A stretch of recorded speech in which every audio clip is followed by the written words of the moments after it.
Hello everyone, good morning, welcome back to the channel. আশা করব প্রত্যেকে ভালো আছো, সুস্থ আছো, আমরাও ভালো আছি। আজকে হচ্ছে ফ্রাইডে, এখন বাজছে দুপুর 12টা। স্নান টান করে এই যে দেখো পুচু সোনার সাথে খেলা করছি। আর সৌম্য সকাল সকাল অফিস বেরিয়ে গেছে, ও 8:30 নাগাদ বেরিয়েছে। রাতে আবার এখানেই ফিরবে, কারণ কালকে আমরা কলকাতা ফিরে যাব। তো চলো আজকে ব্লগটা দুপুর থেকে স্টার্ট করছি, তোমরা চেক করতে থাকো। কি করছে রে বুচু? কি করছে? একটু হাসো, একটু হাসো, একটু হাসি হাসি করো, একটু হাসি হাসি করো। এই তো হাসছে, এই তো হাসছে। যা ধরো ধরো ধরো, টিথার ফেলে বারবার হাত খাচ্ছে, হাতটা সাদা করে ফেলছে, হাতটা সাদা করে ফেলছে, আরেকজন মুখি দিয়ে দেখছে।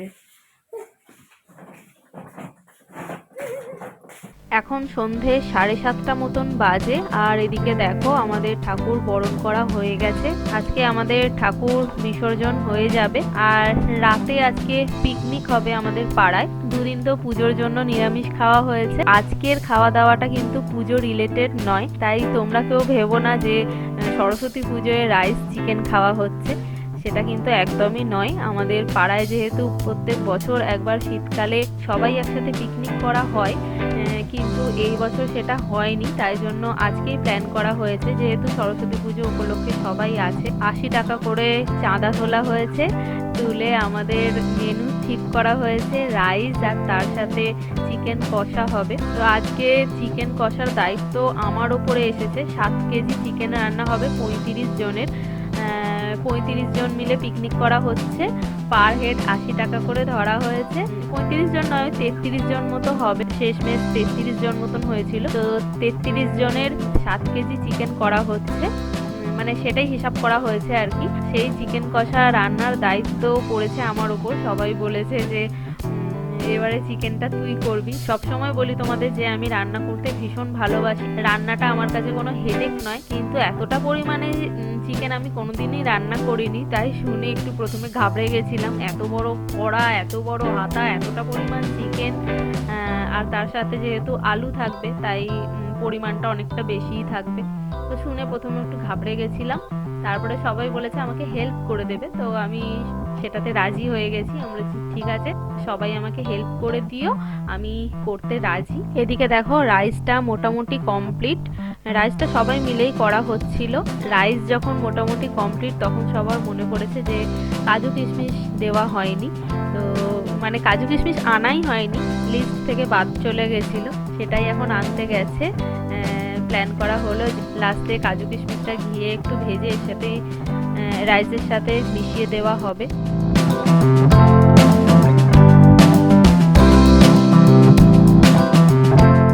এখানে কুট্টুস দেখো চিৎকার কান্না শুরু করে দিয়েছে, যেই দেখেছে আমি কাজে ব্যস্ত হয়ে পড়েছি ও কান্না শুরু করে দিয়েছে, আমার কোলে উঠে বসে থাকবে। তাই দাদাকে বললাম যে একটু সামলাতে।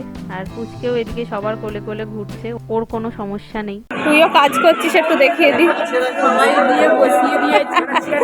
না না, তুইও কিন্তু অনেক কাজ করে, ভালো কাজটাই তোকে দিয়েছে, রসুন ছাড়ানো। হ্যাঁ,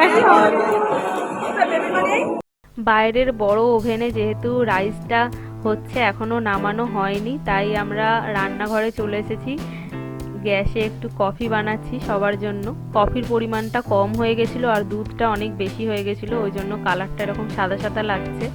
কফি টফি খাওয়া কমপ্লিট, এবার চলে এসেছি চিকেনটা ম্যারিনেট করতে। চিকেনের মধ্যে প্রথমে নুন হলুদ দিয়েছি, আর একটু কাশ্মীরি লঙ্কার গুঁড়ো দিয়েছি। এবার দিচ্ছি টক দই। টক দই যেহেতু আনা হয়নি, তাই জন্য আমাদের ঘরে 1 বাটি টক দই ছিল, মাকে দিতে বললাম, মা ওটাই বের করে দিল। আর পাশের বাড়ির জেঠিমার বাড়িতে কিছুটা টক দই ছিল, ওখান থেকেও কিছুটা নিয়েছি। তো টক দই দেওয়া হয়ে গেছে। এবার দিচ্ছি আদা রসুন বাটা, পেঁয়াজ বাটা দিলাম। আর টক দই যেহেতু কম হয়েছিল তাই জন্য আর একটু টক দই দিয়ে দিলাম। যেহেতু চিকেনের পরিমাণটা অনেকটা বেশি, সব কিছুই বেশি বেশি লাগবে। লাস্টে কাঁচা লঙ্কা বাটা দিলাম। এই কাঁচা লঙ্কাটা তোমরা ভেবো না যে এতটা কাঁচা লঙ্কা বাটা দিলাম মানে অনেকটা ঝাল হবে, এই লঙ্কাগুলো একদমই ঝাল নেই। অনেক কাঁচা লঙ্কা একসঙ্গে বেটে দিয়েছিলাম, কিন্তু চিকেনে ঝাল হয়নি। সব দিয়ে একসঙ্গে ভালো করে মেখে নিচ্ছি। এটা ওই বেশি যেহেতু টাইম নেই, আধ ঘন্টা মতো ম্যারিনেট করবো।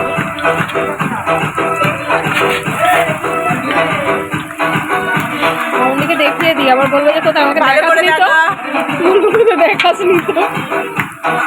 বোনা আলু তুমি না উলে দাও, একটা আলু পড়ে গেছে। ও ঠিক আছে, আর ধরতে পারছি না, ভারী হয়ে গেছে। অনন্তা এটা একটু ধরো, গামলাটা ওটা ভারী হয়ে গেছে তো।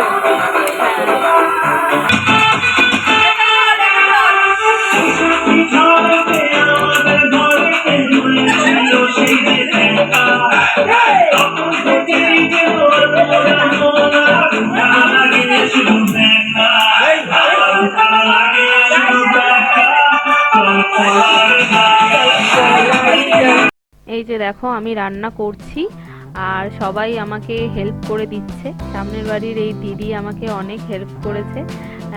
খুন্তিটা যেহেতু অনেক ভারী ছিল তাই দুটো খুন্তি নিয়েছিলাম আমরা, দুজনে দুদিক দিয়ে নাড়ছিলাম। আমাদের পাড়ার সবাই ভীষণ ভালো, আমরা সবাই একসাথে যখন পিকনিক করি ভীষণ মজা করি, ভীষণ আনন্দ করি।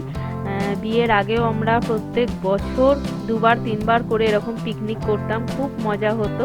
এখন বিয়ের পর আমাদের এই পাড়াটা ভীষণ মিস করি। আমরা যে কজন বন্ধু ছিলাম সবাইয়েরই বিয়ে হয়ে গেছে, তবে সবাই আমাদের খুব ভালোবাসে, খুব প্রায়োরিটি দেয় যে আমরা এলে তবেই পিকনিক হবে, সবাই একসাথে মিলে মজা আনন্দ করা হবে। তো সেটার জন্য আরো ভালো লাগে। এই যে আজকে সবাই মিলে আবদার করলো যে আমাকে চিকেনটা করতে হবে, সেটাতেও আমার ভীষণ ভালো লেগেছে।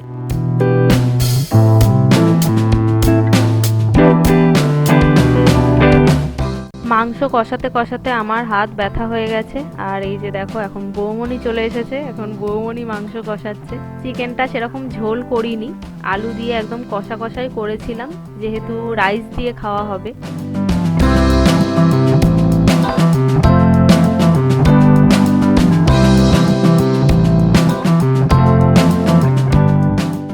এখন রাত 10:30 বাজছে, আমাদের রান্না বান্না কমপ্লিট, ওদিকে ঠাকুর ভাসানো হয়ে গেছে। এবার আমাদের খাওয়া দাওয়া শুরু হবে। হ্যাঁ, আলু ছাড়া বাঙালিরা চলতে পারবে না। আলু ছাড়া মাংস হয়? আলু ছাড়া আমাদের আবার মাংস খাই না। আমাদেরও তাই, আলু ছাড়া মুরগির মাংসে আলু দেয় না, অনেকেই দেয় না, আবার মুখে বলেও দেয়, বলে বাবা মুরগির মাংসে আলু। আমাদের আবার খায় না, আমাদের তুই চর্বি করছে। এই বাড়াটা হচ্ছে মহা ঝামেলা, জানিস তো। সৌম্য 10টা নাগাদ অফিস থেকে ফিরে গেছে, তো আমি ওকে বললাম যে মা কুট্টুসের জন্য একটু ভাত করে দিয়েছে, তুমি খাইয়ে দাও। তো সৌম্য কুট্টুসকে খাইয়ে দিয়েছে, যেহেতু আমি রান্নার দিকে ব্যস্ত ছিলাম। তো চলো এবার আমরা খেতে বসবো। এই যে দেখো আমাদের প্যান্ডেল ফাঁকা, দেখে মনটা খারাপ লাগছে।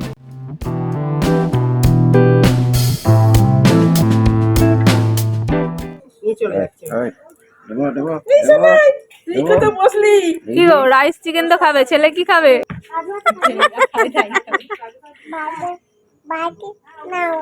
বাটি নাও, বাড়ি না কত দিচ্ছ? এত না, এত দাম। গরম খাও না, তুমি না খেতে পারলে নেবো, খাও। ভালো হয়েছে বেশ, দেখেই মনে হচ্ছে। দেখেই নাম্বার দিয়ে দিয়েছে সৌম্যটা। ব্যাস, আর না না না, খেয়ে বলো কেমন হয়েছে। চিকেনটা না দিয়ে দিতে পারছি না, আমি তো ভাত খাচ্ছি। হ্যাঁ ঠিকই কথা। ননি, ননি কি খাবি? কি খাবি তুই? ওকে দারুণ তো ভাত খাওয়া হয়ে গেছে তো, চিকেন এখনো আসেনি। হ্যাঁ, এই আমরা নিয়ে নিচ্ছি, নিন। তাই তো। হ্যাঁ তুলে নেবো।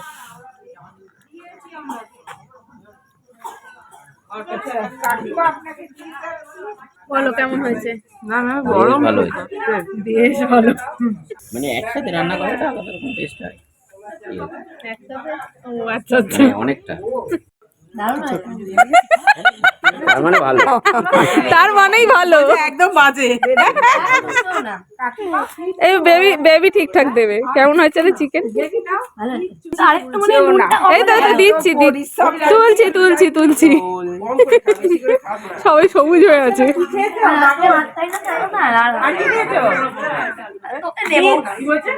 এই এটা কে বাবা? দুপুরবেলা বলছিল মানন। মনে হচ্ছে ওর বন্ধু হয়। হ্যাঁ মানন করে যাচ্ছে। এই ছেলে চোখ রগড়াচ্ছে নিয়েছে বসে যাবে। দাদুনের কাছে যাও, দাদুন দাদুন ডাকছে। না অতটা খাবে না মা। আরে দেবো না, দেবো না, দেবো না। বাইরে চলো।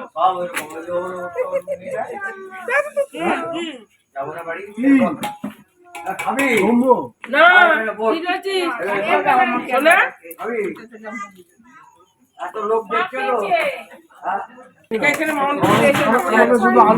এটা মামুন একটু বেড়ে দাও। না না বেরো দেবো কি? আলু দাও না সম্ভব। হ্যাঁ আলু এই যে আমি দিয়েছি। এই তো। সেটাই দেখবে আর দিও না আর দিও না। যে রান্না করেছে তাকে একটু বেশি খেতে হবে। আমি রান্না কিচ্ছু করি বিরিয়ানিকে দুটো লাগবে না লাগবে না।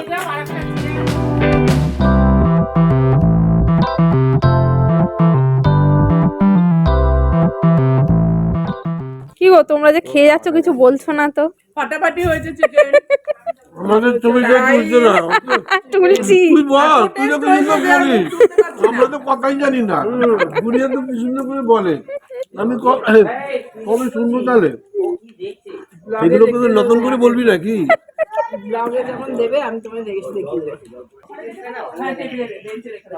তুই দেখ কি করেছিস, এই যে দেখ আবার কি করেছিস, দেখ কি করেছিস, কি করেছিস কালকে এটা।